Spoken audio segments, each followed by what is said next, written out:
अस्सलाम वालेकुम। प्रोग्राम सवालनामा के साथ मैं हूं इमरान सनाउल्लाह। नाज़रीन, अमरीकी नशरियाती इदारे को दिए गए इंटरव्यू में सदर मुमलिकत ने कहा कि फ़ौज और चेयरमैन PTI के दरमियान मुसालिहत में नाकामी की बहुत सी वजूहात थी, जबकि चेयरमैन PTI की इलेक्शन में शमूलियत का फैसला अदालत में है। अदलिया, इंतजामिया और सियासी रहनुमा इंतखाबात के बरवक्त इनेकाद पर मुत्तफिक हैं। कोई शुबा नहीं कि इंतखाबात 8 फरवरी को होंगे। इंतखाबात की तारीख पर कोई कोताही नहीं बरती। इत्तफाक़ राय से इलेक्शन तारीख पर सुप्रीम कोर्ट को सराहता हूँ। आरिफ अलवी ने कहा कि नवाज शरीफ वज़ीर-ए-आज़म मुंतखब हुए तो हल्फ का तकाजा पूरा करूंगा। सियासतदान, इंतजामिया और इस्टेब्लिशमेंट मिलकर काम करें तो मसाइल हल हो सकते हैं, जबकि लेवल प्लेइंग फील्ड मुहैया करना इलेक्शन कमीशन और हुकूमत की जिम्मेदारी है। PTI के तहफ़्फ़ुज़ात की तरफ खत लिखकर हुकूमत की तवज्जो दिलाई। हुकूमत ने लेवल प्लेइंग फील्ड मुहैया करने की यकीन दहानी करवाई है। कौम भरोसा रखती है हुकूमत लेवल प्लेइंग फील्ड का एहतमाम करेगी। जबकि दूसरी तरफ कायद नून लीग मियां नवाज शरीफ ने ताजरों से मुलाकात में कहा है कि अवाम को महंगाई, गुर्बत से निजात दिलाना हमारी जिम्मेदारी और फर्ज है। अगर लोग तरक्की मांगते हैं, तालीम और सेहत मांगते हैं तो ये उनका हक है। सहूलियात फराहम करना रियासत की जिम्मेदारी है। एक भी रुकावट ना होती अगर 1990 के मोमेंटम को हम जारी रखते। हमें बहादुरी, दिलेरी के साथ फैसले करने चाहिए। हमारे भी एक ज़मीर है। चांद पे तो हमें पहुंचना चाहिए था। G20 के तो हमें आज मेंबर होना चाहिए था। 2017 में ये कहा जाता था कि पाकिस्तान दुनिया की 24वीं मईशत बन चुकी थी पाकिस्तान की। जबकि बिलावल भुट्टो जरदारी का कहना है कि दूसरी जमातें पुरानी सियासत में लगी हुई हैं। एक नजरिया और मंशूर होना चाहिए जो पीपल्स पार्टी के पास है। हमें पुरानी सियासत और पुराने सियासतदानों को घर बिठाना पड़ेगा। किसी को दूसरी बार या चौथी बार वज़ीर-ए-आज़म बनाने की बजाय जिसको मौका नहीं मिला उसे मौका दें। आप मौका देते हैं, वादा है कभी आपको मायूस नहीं करूं। एक नया सियासत के साथ साथ एक नया क़यादत की जरूरत है। पुराने सियासतदानों को घर बिठाना पड़ेगा। मैं सिर्फ और सिर्फ पाकिस्तान की आवाम की तरफ देख रहा हूँ। लाडला अगर बनना है तो अवाम का लाडला बनना है। इससे बेहतर कि हम किसी को दूसरी बार वज़ीर-ए-आज़म बना दे या किसी को चौथा बार वज़ीर-ए-आज़म बना दे। हम किसी को जिसको मौका ही नहीं मिला है, एक बार मौका दीजिए। ये पुराना सियासत जिसने पाकिस्तान को 2018 में तबाह कर दिया, हम वही सियासत को फिर से कबूल नहीं करेंगे। अब सवाल यह है कि अवाम मौका किसको दे, क्योंकि जब सब इख्तिदार से बाहर आते हैं तो सब भी बुलंदोबांग दावे करते हैं। अवाम को मुश्किलात से निकालने की उम्मीद दिलाते हैं, ये यकीन दिलाते हैं कि उनके आते ही दूध की नहरें बहना शुरू हो जाएंगी। लेकिन इख्तिदार में आते ही ये कहना शुरू कर दिया जाता है कि हमें नहीं इल्म था कि हालात इतने ज़्यादा ख़राब हैं। और यही काम तहरीक इंसाफ की हुकूमत ने भी किया था और PDM की हुकूमत ने। सवाल यह है कि क्या अब की बार ऐसा ही होगा या नहीं। इसी पर बात करने के लिए हमें ज्वाइन कर लिया है पाकिस्तान की नुमाइंदगी आज कर रहे हैं सेनेटर हुमायूं मोहम्मद साहब, और मुस्लिम लीग नून की जानिब से हमें ज्वाइन कर लिया है अली गोहर बलोच साहब ने। सबसे पहले सेनेटर हुमायूं मोहम्मद साहब, आपके जरिए मांगे हम। सर, जब आप पीछे मुड़ के देखते हैं तो 9 मई के बाद जितना नुकसान हो गया, क्या आपको इसका अंदाजा है और डैमेज रिकवरी के लिए आपने क्या कुछ किया? बिस्मिल्लाहिर्रहमानिर्रहीम। देखिए, अगर आप मुझसे पूछते हैं तो हाँ, नुकसान हुआ है, या कभी आप ये भी कह सकते हैं कि अगर आप लोगों ने अगर आप सही मानों में देखा जाए तो जिन लोगों को लेट्स से 103 बंदे हैं, 103 ना सही 203 बंदे हैं, 203 ना सही 303 बंदे जिनको आप समझते हैं कि उन लोगों ने डायरेक्ट इन्वॉल्वमेंट थी और 9 मई में उनकी डायरेक्ट इन्वॉल्वमेंट थी, लेकिन उसमें पूरी पार्टी की इन्वॉल्वमेंट नहीं थी। उसमें अभी तक कोई इस्टेब्लिशमेंट, इवन उनके बारे में अभी तक पूरी तरह जो सबूत है वो सामने दिखाए नहीं गए या है नहीं, या व्हाटएवर इट इज़, वो तो जब उनके ऊपर वो होगी। देखिए, आपके तमाम रहनुमाओं के जितने भी रहनुमा इस वक्त जेल में हैं, उनकी ऑडियो रिकॉर्डिंग्स मौजूद हैं, इसके साथ साथ उनकी वीडियो सबूत भी मौजूद हैं, उसको इनकार नहीं किया जा सकता। देखिए, इस तरह है जो ऑडियो रिकॉर्डिंग्स आपने या मैंने या सोशल मीडिया पे सुनी है, अगर उसके अलावा कोई और हो तो फिर बता देना। लेकिन हम बाज की तो हमने रिकॉर्डिंग में सुनी है, तो वो तो मना कर रहे थे कि यार ये नहीं करना। और सर जिनकी वीडियो है और जिनकी प्रेजेंस वहां पे साबित हो गई है सर, जिनकी देखिए, मैं कह रहा हूं जिनकी वीडियो है और जो वहां पे तोड़ फोड़ कर रहे थे, उनको बिल्कुल सजा मिलनी चाहिए। मैं उससे डिनाई नहीं कर रहा हूं जी, लेकिन उसका ये मतलब नहीं है कि आप पूरे पीटीआई को एक ही लाठी से हांगना शुरू कर दें। आप इसका ये मतलब नहीं है कि आप अगर मेरे भाई ने एक कत्ल किया है तो आप उसकी सजा मुझे भी देना शुरू कर दें। अगर मेरे बेटे ने कोई जुर्म किया है तो उसके बाप को भी उसकी सजा मिलनी शुरू हो, उसके पूरे खानदान को उसकी सजा मिलनी शुरू हो जाए। ये चीज़ ठीक नहीं है। ये चीज़ पाकिस्तान को कहीं लेकर नहीं जाएगी। इस चीज़ से कोई फ़ायदा नहीं होगा। तो अगर आप उस लिहाज से कहते तो हाँ, हमें बड़ा नुकसान हुआ है, हमें नुकसान हो रहा है। अच्छा, हमें नुकसान क्या हो रहा है मैं ये भी बता देता हूँ कि इसकी वजह से एक इंस्टेबिलिटी है पूरे पाकिस्तान में, एक पॉलिटिकल इंस्टेबिलिटी। क्योंकि पाकिस्तान की सबसे बड़ी जमात जो है वो पाकिस्तान तहरीक इंसाफ है, ठीक है। अब अगर वो पॉलिटिक्स में नहीं है तो ये बाकी जमातों की कोई पॉलिटिक्स में ना आप मानेंगे ना कोई और मानेगा, ना इंटरनेशनल मीडिया मानेगी, ना पाकिस्तान की अवाम मानेगी कि ये पॉलिटिक्स या ये इलेक्शंस कोई मानी भी रखते हैं। और उससे क्या होगा, उससे ये होगा कि आप जितना मर्जी, पहले तो इन्वेस्टमेंट नहीं आएगी, और जो छोटी मोटी कोई आपको पैसे दे भी देता है वो वहां पे स्टे नहीं करेगी। जिस जगह पे प्रॉब्लम्स हो रही हो वहां पे आप इन्वेस्ट पहले करोगे नहीं, और अगर करोगे तो वो इन्वेस्टमेंट नुकसान हो जाएगा। यही वजह है कि वो जो सब कह रहे थे कि डॉलर बड़ा नीचे जा रहा है और डॉलर नीचे जा रहा है, डॉलर वापस ऊपर जाना शुरू हो गया। देखिए, ये चीजें आपको एक आपके दिमाग में होना चाहिए कि हाँ, ये एक रियलिटी है। उस रियलिटी को आप कह रहे हैं डॉलर तो एक मतलब फिर से ऊपर जाना शुरू हो गया है, लेकिन पाकिस्तान स्टॉक एक्सचेंज जो है सर, वो तारीख की बुलंद तरीन सतह 57,000 तक पहुंच गई। देखिए, इस तरह ये हो जाता है कि आपका ये जो है ना, दीज आर फ्लैश लैम्प, ये भी अभी आपको गिरेगी, ठीक है। इसमें बात चीजें होती हैं। अच्छा, नंबर 2 ये हो जाता है स्टॉक एक्सचेंज में एक बहुत बड़ा, जो मैंने कभी स्टॉक एक्सचेंज में हिस्सा नहीं लिया इसलिए मुझे कह नहीं सकता हूँ, लेकिन मेरा एक अंदाजा है, ये स्टॉक एक्सचेंज चंद एक लोग चलाते हैं। उन पे डिपेंड करता है वो आज क्या करना चाहते हैं, क्या नहीं करना चाहते। तो this, to be very honest, अगर आप पाकिस्तान के ओवरऑल हालात देखें, जो मईशत के हालात है, अगर आप बाकी बिजनेसेस के हालात देखें, उसके लिहाज से जब आप स्टॉक एक्सचेंज को देखें तो ये उसका मतलब टोटली डिफरेंट पिक्चर दिखा रही है। तो मुझे नहीं लगता कि ये ट्रू पिक्चर है जो स्टॉक एक्सचेंज में हो रहा है। ठीक है, मुझे नहीं लगता कि ये ट्रू पिक्चर है। आज की खबर है कि वो 550 अरब रुपए का जो शुगर माफिया के ऊपर FIA का केस था वो बंद हो रहा है। वो क्यों बंद हो रहा है? क्योंकि ये 550 अरब रुपए जो शुगर माफिया है कौन? शुगर माफिया IPP है, शुगर माफिया शरीफ फैमिली है, शुगर माफिया जरदारी फैमिली है, शुगर माफिया ये सारे लोग हैं। ये लोग क्यों ये 550 अरब रुपए क्यों माफ किए इनको? वो इसलिए माफ किए कि ये अभी इलेक्शंस में लगाएंगे, इलेक्शन में लगा के आपके और हमारे वोटों को खरीदेंगे और कुछ नहीं करेंगे। इनका और कोई काम नहीं है। एक दूसरे को मंडी लग रही है। पहले किसी जमाने में स्टार्ट हुई थी छांगा मांगा से, मरी में, सिंध हाउस में, बलूचिस्तान हाउस में, आज बलूचिस्तान में, हर जगह ये हो रहा है।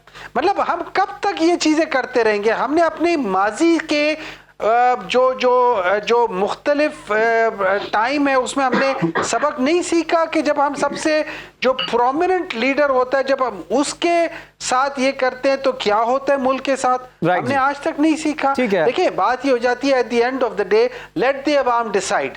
ठीक है, आवाम को डिसाइड करना चाहिए। बिल्कुल आपकी बात ठीक है। मैं अली भाई आपकी जानिब आऊंगा। सर, इतने बड़े बड़े इल्जामात लग रहे हैं आप पे कि आप लोगों को खरीद रहे हैं, आप मंडियां लगा रहे हैं, बलूचिस्तान का भी जिक्र हो गया, और मोहम्मद साहब ने तो यहां तक भी कहा कि सबसे बड़ी जमात तो पाकिस्तान तहरीक इंसाफ है, पाकिस्तान मुस्लिम लीग नून पीपल्स पार्टी, इनकी तो कोई वक़्त ही नहीं है, सरमायाकारी नहीं आएगी, गवर्नमेंट नहीं चल सकेगी। सर, क्या होने जा रहा है?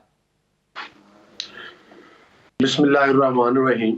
देखिए, बात ये है कि अगर हम मीडिया पे बैठकर भी ये मतलब है कि हकायक से बरक्स बात करेंगे और झूठी बातों को कोट करेंगे तो ये अब आवाम को बार बार बेवकूफ़ तो नहीं बनाया जा सकता। पहली बात तो ये है कि जो पाकिस्तान में इंतशार फैला, जो पाकिस्तान में इंतशार फैलाने की बानी जमात है, वो जमात है जिसकी नुमाइंदगी जो है ये सेनेटर साहब करते हैं।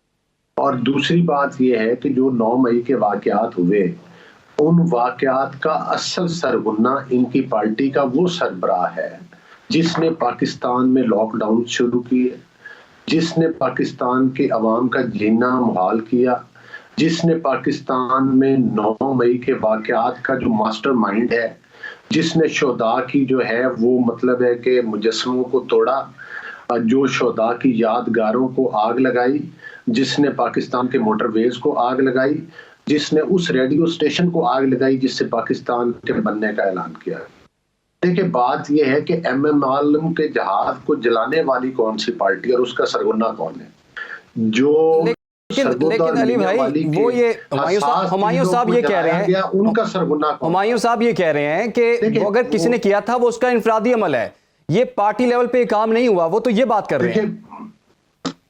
देखें बात ये है कि जब किसी सियासी पार्टी जो है वो मतलब एक दहशतगर्द पार्टी एक सियासी पार्टी का लिबादा ओढ़ेगी और उसका सरगुना उसका मास्टरमाइंड होगा, तो फिर आप पार्टी को बरी जुम्मा कैसे करार दे सकते हैं? हाँ, वो लोग जो लोग के इस पार्टी को सियासी पार्टी समझते थे, लेकिन जब उन्होंने इसका असल चेहरा देखा तो वो इस पार्टी से अलग हो गए और उन्होंने जाहिर है लोगों ने आगे सियासत करनी है और आपने देखा कि बेशुमार लोग हैं जो कि अलग हो गए। इन्हीं के पार्टी के अंदर बैठे हुए लोग जिन्होंने आज आकर, जिसमें आप बताएं कि सदाकत अब्बासी, आप बताएं वो अपना फैसलाबाद से जो हमारे रुकन कौमी असम्बली थे फरूख हबीब, आप इनको बताएं वो जो डार साहब थे, तो ये और भी बेशुमार लोग जो कि तस्लीम कर चुके। और आप इनका जुल्म ये देखें कि उन मासूम बच्चों को जिन्होंने इन्होंने वर्गलाया, आज सेनेटर साहब अपने प्रोग्राम में बैठ के कहते हैं कि जिन लोगों ने किया उनको सजाएं दे। मतलब है जब आपने उनसे जुर्म करवा लिया, उन खवातीन से करवा लिया, उन बच्चों से करवा लिया, आप उनके वाली वारिस ही नहीं बनते। अब वो सरगुना कहते हैं कि मुझे और मेरी पार्टी को सियासत करने दे, हम तो बड़े पुरअमन लोग हैं। भाई इस तरह से टॉक शोज में बैठ के 2-4 बातें करने से जान नहीं छूटेगी। आपको अवाम के कटहरे में और अदालतों के कटहरे में और कानून के कटहरे में जवाब देना होगा। हाँ, अगर आप सुरखरू हो जाते हैं तो जरूर सियासत करें, अगर इसी तरह से सियासत चलानी है तो फिर मैं समझता हूँ कि तहरीक तालिबान को भी चलाने दें। क्या आप किसी दहशतगर्द जो पाकिस्तान के बदतरीन दुश्मन भी है, जो दहशतगर्द है, उन्होंने भी पाकिस्तान की इमलाक को इस तरह से नुकसान नहीं पहुंचाया जिस तरह से इन लोगों ने बोला। अली साहब, जिनको आप दहशतगर्द पार्टी कह रहे हैं, अगले इंतखाबात जो कि 8 फरवरी को होने जा रहे हैं, इन्हीं से मुकाबला है आपका? देखिए बात यह है कि ये इसका तयन तो इदारे करेंगे, हम तो पहले भी मुकाबला करते रहे, आइंदा भी करेंगे। और आपको पता है कि जब ये मुकाबले करते रहे हमारे, तो अल्टीमेटली ये RTS सिस्टम बिठा के हमारी पार्टी के लोगों को जेलों में बंद करके, हमारी पार्टी से लोगों को हाँ के इनकी पार्टी में मतलब है कि वो टिकटें दी गई। आज मुझे बताएं, अगर इनके साथ सियासत में बराबरी का सलूक नहीं हो रहा तो बताएं कि इनकी पार्टी के कितने लोग हैं जिनको नून लीग में शामिल किया गया? कोई है तो मुझे बता दें। कोई मतलब है कि इनकी पार्टी थी जिसको मतलब है कि इधर लाया गया हो, तो वो जाहिर है कि वो अलग हुए। हमारे पास तो ऑलरेडी अल्हम्दुलिल्लाह बड़े पोटेंशियल कैंडिडेट हर हलके में, हर कंस्टिट्यूएंसी में मौजूद है। हमारी पार्टी ने हमारी पार्टी और हमारी पार्टी की लीडरशिप खिदमत पे यकीन रखती है। जब हम बरसरे इक़्तिदार थे, हम महंगाई की रेशो 4% तक लेकर आए थे। हमारे जमाने में चीनी 40 रुपए किलो बिकती थी, ये 140 पर लेकर गए थे। हमारे जमाने में जब हमने खिदमत का, वो नवाज शरीफ साहब प्राइम मिनिस्टर थे, तो उस वक्त डॉलर की कीमतें भी कंट्रोल थी, उस वक्त तेल और घी की कीमतें भी कंट्रोल थी, उस वक्त रोजमर्रा की जरूरत अशिया की कीमतें भी सस्ती थी, जिम्मेदार के लिए खादें सस्ती थी, बिजली पैदा करने के कारखाने लगाए, उससे 5 रुपए 6 रुपए तक यूनिट मिलता था बिजली का, और लोग उस वक्त को याद करते हैं। फिर जिस तरह से इन्होंने पाकिस्तान की तारीख के सबसे बड़े कर्जे लिए, जिस तरह से फिर इन्होंने अली भाई, आज भी नवाज शरीफ साहब ने ताजरों से मुलाकात की है और उनसे काफ़ी पुराने वादे और उम्मीदें भी उनको करवाई हैं कि हम आके खुशहाली लेकर आएंगे इस मुल्क में। इस पर भी हम बात करेंगे, लेकिन अभी मुझे छोटी सी ब्रेक लेनी है। जब ब्रेक के बाद हम वापस आएंगे तो बिलावल भुट्टो जरदारी की उस तजवीज़ का हम जायज़ा लेंगे जिसमें उन्होंने पुराने सियासतदानों को रेस्ट का मशवरा दिया है। आखिर उन्होंने ऐसा क्यों कहा है, ये जानेंगे हम ब्रेक के बाद। Welcome back. गुफ्तगू के सिलसिले को आगे बढ़ाते हैं। सेनेटर हुमायूं मोहम्मद साहब, सर ये जो इतनी मुश्किलात है पाकिस्तान तहरीक इंसाफ के लिए, कोई मुसालिहत की कोई गुंजाइश नज़र आ रही है आपको? इलेक्शन से पहले कुछ ऐसा होता हुआ देख रहे हैं कि इलेक्शन में आप जब जाएं तो फिर बड़ी तसल्ली के साथ जाएं आप? देखिए, पहले तो जो अली गौर साहब कह रहे थे, मुझे बिल्कुल आवाज़ नहीं आ रही थी कि वो क्या कह रहे थे। तो आई डू नॉट नो। आपके खिलाफ ही बातें कर रहे थे, मैं बता देता हूँ आपको। उनसे इसके अलावा और कोई बईद नहीं हो सकती। लेकिन anyway, that's his job. I have to, मैं वो कर सकता हूँ। लेकिन देखिए, बात ये हो जाती है कि at the end of the day ये जो मसालियत जो है ना, ये डिपेंड करता है नीयत पर। जो लेट्स से जो एस्टैब्लिशमेंट है और जो प्रेजेंट गवर्नमेंट है, इनकी नीयत क्या है? क्या ये चाहते भी हैं कि ये हो या ना हो? क्योंकि अगर तो कोई चाहता है, कहीं नीयत हो, कहीं विल हो, तो रास्ते मिल जाते हैं। रास्ते वैसे भी मिल जाते हैं, रास्ते हमारे दीन को अगर फॉलो करें उसमें भी मिल जाते हैं। अगर ये कहते हैं, जैसे ये कहते हैं दहशतगर्द की बात करते हैं, अब आप लोग अगर जनरली स्पीकिंग जो दहशतगर्द जो होता है ना, जनरली स्पीकिंग जो दहशतगर्द होता है वो वन ऑफ थिंग नहीं होता, वो रिपीटेड हो रहा होता है। मिसाल के तौर पे, वो बहुत बेवकूफ़ होगा या दहशतगर्द होगा जो एक बंदे की बोझ में 300 के करीब लोगों के जहाज को तबाह करने के लिए तैयार था। ये सारी चीजें। लेकिन coming back to your question, सवाल कर लेता हूं, छोटा सा सवाल है सर। आप कह रहे हैं दहशतगर्द कुछ और होता है, 9 मई को कुछ और हुआ। अच्छा, 9 मई को जिन लोगों ने जलाओ घेराव किया, इमारतों को जलाया, एमएम आलम का जहाज जलाया, मिलिट्री इंस्टॉलेशंस पर हमला किया, लोगों को ज़दोकोब किया, उनको हम क्या कहें? दहशतगर्द के, उनको तशद्दुद पसंद के, उनको जज्बाती वर्कर के, क्या कहें उनको? आप ही बता दें। देखिए, मैं ये समझता हूँ, मैं इनको दहशतगर्द नहीं कहूँगा, मैं इनको बेवकूफ़ कहूँगा। मैं उनको, उनकी गलती हुई है, उनसे मतलब जुर्म हो गया है, उनसे उनको सज़ा मिलनी चाहिए। लेकिन उनमें और दहशतगर्द के दरमियान में आपको थोड़ा सा फ़र्क करना होगा। ठीक है। कत्ल एक कोल्ड ब्लडेड भी होता है और कत्ल जज्बात में भी हो जाता है। जज्बात वाले कत्ल में और कोल्ड ब्लडेड कत्ल में, इन दोनों की सजाओं में फ़र्क है। चले सर, ये बता दें कि मुसालिहत में डेडलॉक कहाँ पर है? आप कह रहे हैं ना कि अगर नियत हो तो एफर्ट्स तो हो रही हैं, तो डेडलॉक कहाँ पे आ रहा है? मेरे लिहाज से ये कि जो मसालियत में जो प्रॉब्लम आ रही है वो एस्टैब्लिशमेंट की तरफ से मेनली आ रही होगी, पीटीआई की तरफ से नहीं होगी। खैर, PTI is on the receiving end, so उसमें से होना भी नहीं चाहिए, तो उनकी तरफ से आ रही होगी। अब उनकी तरफ से क्यों आ रही होगी, आप उनसे पूछ सकते हैं।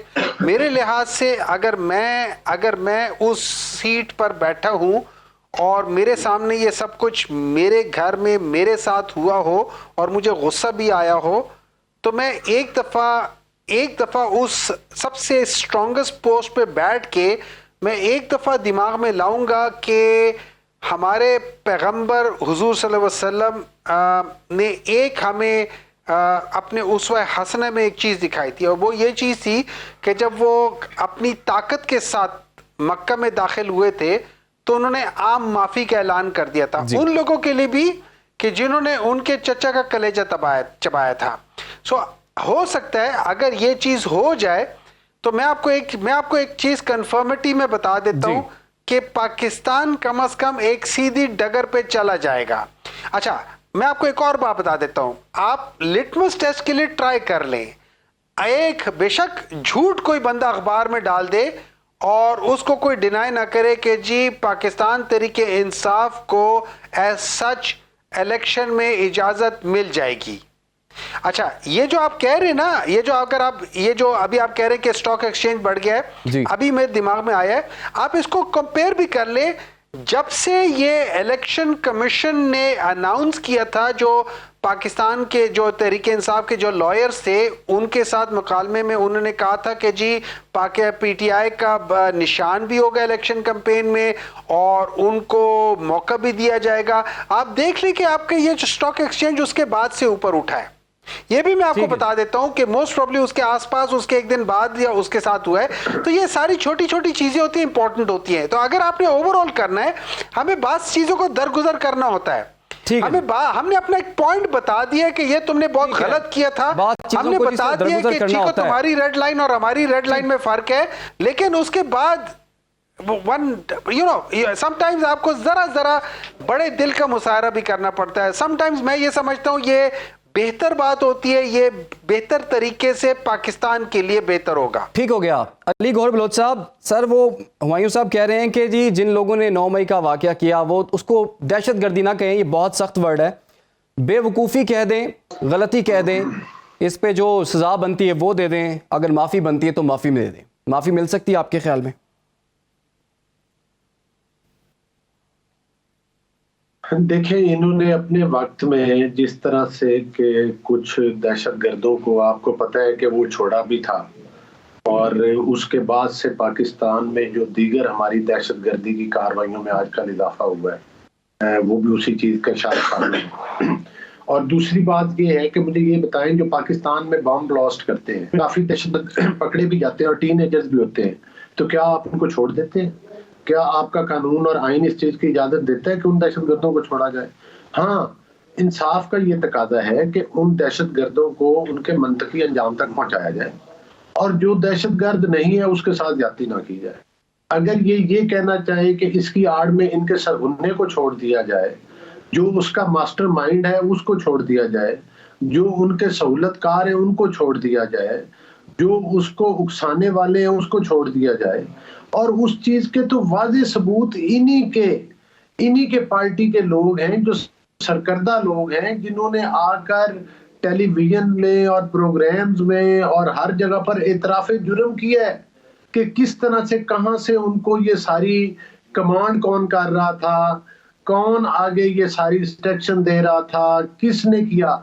और तो और छोड़े, उस अदालत में बैठे हुए जब ये गिरफ्तार हुआ और जब इसकी सहूलतकारी की गई, जब इसको कहा गया था कि इसको प्राइम मिनिस्टर की मर्सिडीज में लाकर सुप्रीम कोर्ट में पेश किया जाए, जब इसको गुड टू सी यू कहा गया था, जब इसको रिमांड के अंदर छोड़ा गया था, और आपने पता कि अदालत के अंदर बैठे हुए इसने क्या बयान दिया? इसने कहा था कि अगर आप मुझे दोबारा करेंगे तो फिर यही वाकयात होंगे। ये किस बंदे का बयान था? ये उसी दहशतगर्द का बयान था कि जिसने पाकिस्तान को इस 9 मई के वाकये की दहशतगर्दी के साथ दो चार किया था। तो मैं तो समझता हूं कि सियासी पॉलिटिकल स्ट्रीम में सियासी पार्टी जरूर आए, एहतजाज करना पार्टीज का हक है, लेकिन वो पुरअमन होना चाहिए। लेकिन देखिए अली गौहर बलोच साहब, शहरों को बंद कर ये भी कहा जा रहा है, पाकिस्तान तहरीक इंसाफ के लोग ये बात कर रहे हैं कि जी ये जो सिचुएशन बनी हुई है मुस्लिम लीग नून को बड़ी सूट कर रही है, उसके लिए फेवरेबल है, सियासी मैदान में मुस्लिम लीग नून तहरीक इंसाफ का मुकाबला नहीं कर सकती। जी, आप मुझे बताएं, जब 2018 के इलेक्शन हुए, हमारी तमाम लीडरशिप को जेलों में बंद किया हुआ था और झूठे मुकदमात में सजाएं हुई, जिन जजेस की ऑडियो वीडियोस भी सामने आ गए, जिस तरह से JIT व्हाट्सएप ग्रुपों में जिस तरह से हमारी पार्टी के लोगों को तोड़ के दूसरी पार्टियों में शामिल किया गया था, इसके बावजूद RTS सिस्टम बंद करके वोट चोरी करने पड़े। फिर भी ये जो मतलब है कि ये थे ना, मतलब है कि एक ये जो ग्रोह है, ये जो मुफाद परस्तों का टोला था, और ये जो मतलब है कि वो बरसात में निकलने वाले सियासतदान हैं, ये लोग PMLN को शिकस्त सियासी तौर पर नहीं दे सके, फिर भी इनको RTS सिस्टम बंद करना पड़ा, RTS की जो वो थी वो सारा लेना पड़ा, और इसके बावजूद अब तो आइंदा इलेक्शन सामने आ गए हैं सर। मेरी गुजारिश सुने सर, 8 फरवरी को इलेक्शंस हो रहे हैं, मेरी बात सुन ले, छोटा सा सवाल है। 8 फरवरी को जो इलेक्शंस हो रहे हैं उसके लिए बिलावल ने तो आज आपने बयान सुना है, उन्होंने कहा है कि जी जितने भी पुराने सियासतदान हैं ना, जो 2 मरतबा या 4 मरतबा वज़ीर आज़म बनने के लिए आ गए हैं, उनको अब अरेस्ट करना चाहिए, हमें मौका दें। अब देख लें, आपको नहीं लगता कि बिलावल का एक मौका तो बनता है, आप आप कन्विंस हो रहे हैं इस बात से? देखिए, बात ये है कि सुहाने ख्वाब देखने में तो कोई मजाका नहीं है, और अगर किसी पॉलिटिकल पार्टी का जो सरकर्दा लीडर है वो ये बात कहे कि मुझे मौका दे, तो ये तो उसका हक बनता है कि वो कहे मुझे मौका दे। अब ये फैसला तो अवाम ने करना है कि वो उसको मौका देते हैं कि नहीं देते। अगर उनकी पाकिस्तान के लिए खिदमात ऐसी हैं तो हो सकता है पाकिस्तान के अवाम अगर उनको मौका दे दे तो वो जरूर आए, लेकिन मुझे ये बताए कि ये फैसला तो अवाम ने करना है कि वो चौथी बार किसको मौका देते हैं। वो यकीनी तौर पर अवाम उस बंदे को मौका देते हैं जिसने पाकिस्तान की मईशत को जो था वो तकवीत दी थी, जिसने पाकिस्तान में लोड शेडिंग का खात्मा किया था, जिसने पाकिस्तान में महंगाई का खात्मा किया था, जिसने पाकिस्तान में कारखानों का पहिया चलाया था, जिसने पाकिस्तान के मतलब है कि वो जिस तरह से आज अभी नवाज शरीफ साहब का आप सुना रहे थे कि पाकिस्तान तो 24वीं मईशत बनने की तरफ जा रहा था, पाकिस्तान ने तो IMF को खुदाफिज कह दिया था। इस कारकर्दगी की बुनियाद के ऊपर अवाम वोट देते हैं। और जिस तरह से कि मीनारे पाकिस्तान के जलसे में पाकिस्तान की अवाम ने साबित कर दिया कि वो आज भी नवाज शरीफ साहब की ज़ात के ऊपर मुकम्मल भरोसा और एतमाद करते हैं और उन्हें अपना लीडर समझते हैं। और वो समझते हैं कि जिस तरह से उन्होंने 13 में जिस तरह से बड़े बड़े चैलेंजेस थे और पाकिस्तान को बहरानों से निकाला था, इंशाअल्लाह ताला 2024 के इलेक्शन में यही वो लीडर है जो पाकिस्तान को की मईशत को जो है वो बेहतरी की तरफ लेकर जाएगा, पाकिस्तान में जो अमन को बहाल करेगा, पाकिस्तान में दहशतगर्दी का खात्मा करेगा, पाकिस्तान में ठीक है जी, आपका पॉइंट आ गया। अली गौहर बलोच साहब, रहनुमा मुस्लिम लीग नून, हमारे साथ मौजूद थे। सेनेटर मोहम्मद साहब जो कि तहरीक इंसाफ की नुमाइंदगी कर रहे थे, आप दोनों का बहुत बहुत शुक्रिया। पाकिस्तानी सियासत में हर दिन एक नया दिन होता है और अब भी बड़ी बड़ी पार्टीज और उनके रहनुमा सिर्फ उस एक मौके की तलाश में हैं जो कि मौका उनको पहले भी शायद मिल चुका है। देखना होगा कि पाकिस्तान की आवाम की किस्मत बदलती है नहीं बदलती। पाकिस्तानी आवाम का मसला जो है वो मईशत है, गुर्बत में कमी है, साफ़ पानी है, सेहत की सहूलियात हैं, तालीम है और भी बहुत कुछ चीज़ें हैं। इस पर हम बात करेंगे, लेकिन फ़िलहाल मुझे एक छोटी सी ब्रेक लेनी है। आप लोग हमारे साथ। Welcome back. प्रोग्राम के इस हिस्से में हमें ज्वाइन कर लिया है माहिर मुआशी उमूर डॉक्टर खाकान नजीब साहब ने। डॉक्टर साहब, आपके वक्त का बहुत शुक्रिया सर। ये जो पाकिस्तान और आलमी मालियाती फ़ंड IMF के दरमियान जो स्टाफ लेवल की सतह का मुआहिदा तय पा गया है, इसके बाद मुआशी मुश्किलात पाकिस्तान की कम होंगी, उम्मीद रखें कुछ? बिस्मिल्लाहिर्रहमानिर्रहीम। एक तो याद रखिए कि पाकिस्तान को IMF से कोई राह फरार नहीं है। पाकिस्तान के एक्सटर्नल रिसोर्सेज की जो ज़रूरत है वो ऐसी है कि पाकिस्तान को 22-23 अरब डॉलर अपने वापस करने हैं, रीप्रोफाइल करने हैं। इसको देखते हुए 4 से 5 अरब डॉलर का करंट अकाउंट का डेफिसिट है, उसकी फाइनेंसिंग करानी है। IMF में रहना निहायत ज़रूरी है। पाकिस्तान का पहला रिव्यू जो है वो कामयाब हुआ है। ये याद रखिए कि इसके साथ साथ ये एक स्टैंड बाय अरेंजमेंट है, ये इतना डिफिकल्ट प्रोग्राम नहीं है, ये कोई एक्सटेंडेड फंड 3 साल की फैसिलिटी नहीं है। ये IMF का 23वां प्रोग्राम है पाकिस्तान के साथ 2 और 21 प्रोग्राम इनकम्प्लीट छोड़ के आ रहा है पाकिस्तान। सो पाकिस्तान का ट्रैक रिकॉर्ड IMF के साथ भी प्रोग्राम कंप्लीशन का अच्छा नहीं था, बट फर्स्ट रिव्यू, और ये पाकिस्तान हमेशा करता है कि पहले 2-3 रिव्यू हो जाते हैं और आसान काम जो है वो पाकिस्तान कर लेता है। बट इस दफा देखने में ये आ रहा है कि 30 सितंबर के टारगेट्स कंफर्टेबली मीट हुए, जिसमें पाकिस्तान की मालियाती खसारे को संभालना, पाकिस्तान के एक्सटर्नल खसारे को संभालना, पाकिस्तान के प्राइसिंग पास थ्रूज करना, यकीनन उससे लोगों को तकलीफ हुई है, एनर्जी के मेनली उससे PDL को बढ़ाना, पेट्रोलियम डेवलपमेंट लेवी को बढ़ाना, उससे पेट्रोल की कीमत पहले बढ़ी फिर कम भी हुई, उससे जो खसारे बढ़ रहे थे सर्कुलर डेट की उसको कम करना, शरह सूद को ज्यादा रखना ताकि इन्फ्लेशन कम हो।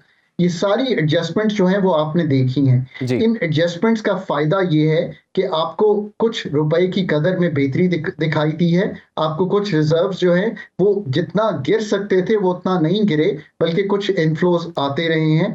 अब पाकिस्तान का जो फ्यूचर है वो ये है कि 700 मिलियन यहाँ से आए, पाकिस्तान की कमर्शियल 3 से 5 बिलियन डॉलर आने हैं, पाकिस्तान के बायलैटरल रोल ओवर्स हो गए होंगे, जरूर IMF ने गुफ्तगू कर ली होगी, और जनीवा के जो प्लेजेस हैं 9 अरब डॉलर के वो आना शुरू हों, और मल्टीलैटरल यानी कि वर्ल्ड बैंक, ADB, AIIB और IDB, इनसे प्रोजेक्ट और प्रोग्राम लोन्स आए ताकि पाकिस्तान का एक्सटर्नल अकाउंट का सहारा जो है वो कायम रहे।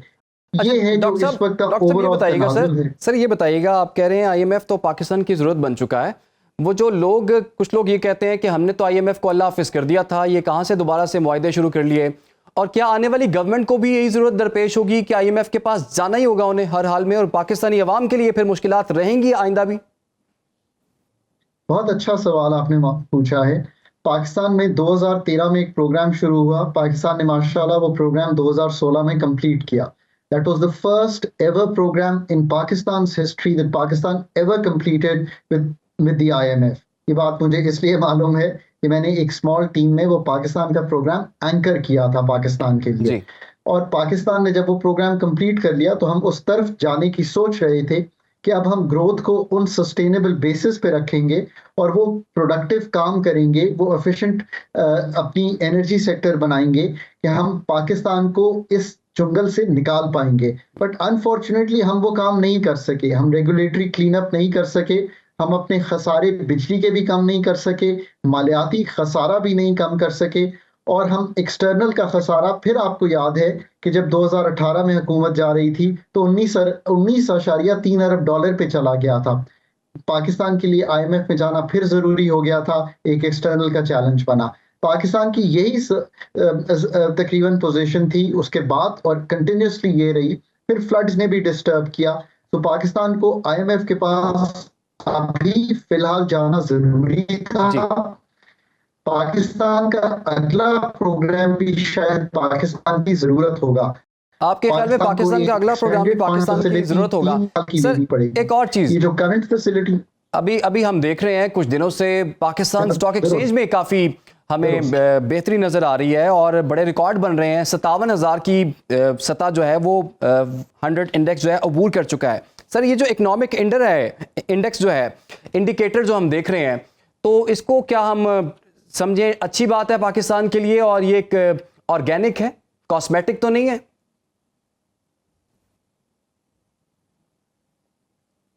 ये लार्जली ऑर्गेनिक है, so that's the good part. ये लार्जली इसलिए आ रहा है कि हिस्से बहुत सस्ते हो गए थे। पाकिस्तान की प्राइस टू अर्निंग्स जो थी मार्केट की, वो 3 पे चली गई थी, एवरेज ये 8 पे भी ट्रेड करती रही है। पाकिस्तान की जो थोड़ी सी तकवीत मिली 8 फरवरी में, सर्टेनिटी क्रिएट हुई कि पॉलिटिकल प्रोसेस शायद ऑनगोइंग है। IMF के रिव्यू की कंप्लीशन ने इसको और तकवीत दी। फिर पाकिस्तान की जो प्रॉफिटेबिलिटी ऑफ कंपनीज है, स्पेशली बैंक्स, फर्टिलाइजर्स, पेट्रोलियम, ये अच्छी आई है, बावजूद इसके कि पाकिस्तान की जो एक ग्रोथ है वो बड़ी स्लोड थी लास्ट ईयर भी, और इस वक्त भी थोड़ी सी रमक आपको लार्ज स्केल मैन्युफैक्चरिंग में, थोड़ी सी रमक आपको इस वक्त एग्रीकल्चर में है।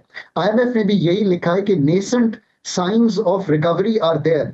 मैं जब हाई फ्रीक्वेंसी इंडिकेटर्स देखता हूं तो मैं भी ये कह सकता हूं कि इनिशियल साइंस, डाउनवर्ड स्लाइड जो है वो रुक गई है, वो अयां है इस वक्त भी इकोनॉमी में। अगर आप इन सब चीजों को देखिए, और डी डॉलराइजेशन जो एडमिनिस्ट्रेटिव एक्शन से एस्टैब्लिश करने की, जो स्मगलिंग पे काबू पाया, जो अफगान ट्रांजिट ट्रेड को रोका, ये सब भी वही अवामिल हैं जिन्होंने पाकिस्तान की जो इमेज है उसको स्टॉक एक्सचेंज की तरफ मोड़ा, और सस्ते हिस्सेस एक अट्रैक्टिव बिड थे फॉर द इन्वेस्टर, और वो 3.5 लाख इन्वेस्टर, जो कि एक बहुत ही छोटी बेस है पाकिस्तान के लिए, इसलिए वो शायद बहुत रिप्रेजेंटेटिव नहीं है पाकिस्तान की इकोनॉमी का, बिकॉज हिस्सेस भी कम है और पाकिस्तान का जो इन्वेस्टर बेस है वो भी कम है।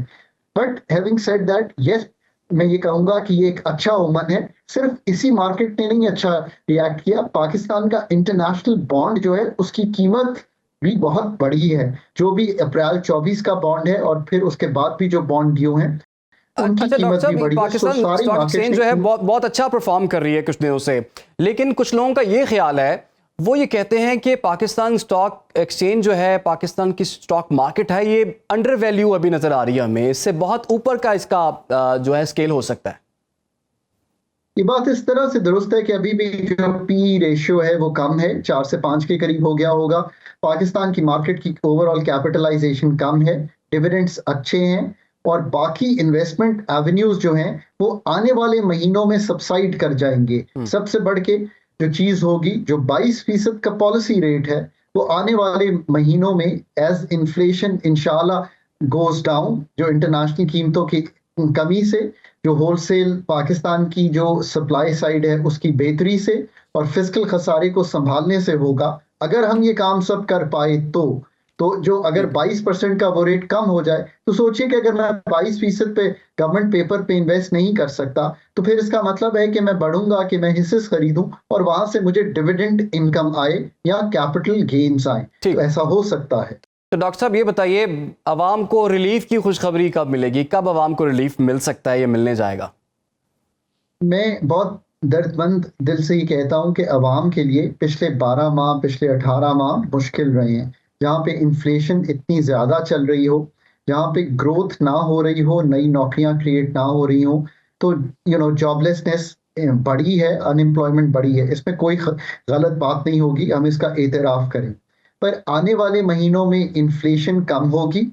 अभी पिछले 50 रुपए पेट्रोल और तकरीबन 32 रुपए कीमत कम हुई है डीजल की।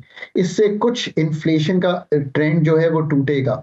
पर मैं एक बात अपने दिल से कहता हूं, और वो ये है कि आप अपना तर्ज जिंदगी बहुत जो है वो केयरफुल रखिए। स्वेटर्स पहनिए सर्दियों में, कोशिश कीजिए कि कम से कम बिजली इस्तेमाल कर सकें, कोशिश कीजिए कम से कम गैस इस्तेमाल कर सकें, होलसेल से चीज़ें खरीदिए। इस तरह बहुत सी अपनी इनकम को बढ़ाने के जो जरिए हैं। आपका बेटा अगर एफएससी किए हुआ है तो मैट्रिक की ट्यूशन दे दे। मैं बहुत आसान लफ्जों में ये गुफ्तगू करता हूँ। जी। इन एनर्जी एफिशिएंट अप्लायंसेस खरीदिए। क्यों मैं ये कहता हूँ? आने वाले भी अभी दिन इतने आसानी के नहीं है। ठीक है, आपके ख्याल में आने वाले दिन जो हैं इतने आसान नहीं है अवाम के लिए आने वाले दिन कुछ मजीद मुश्किलात लेकर आएंगे। डॉक्टर खाकान नजीब साहब, आपने हमें वक्त दिया, प्रोग्राम का वक्त भी खत्म हो जाता है। इजाज़त दीजिए, अल्लाह।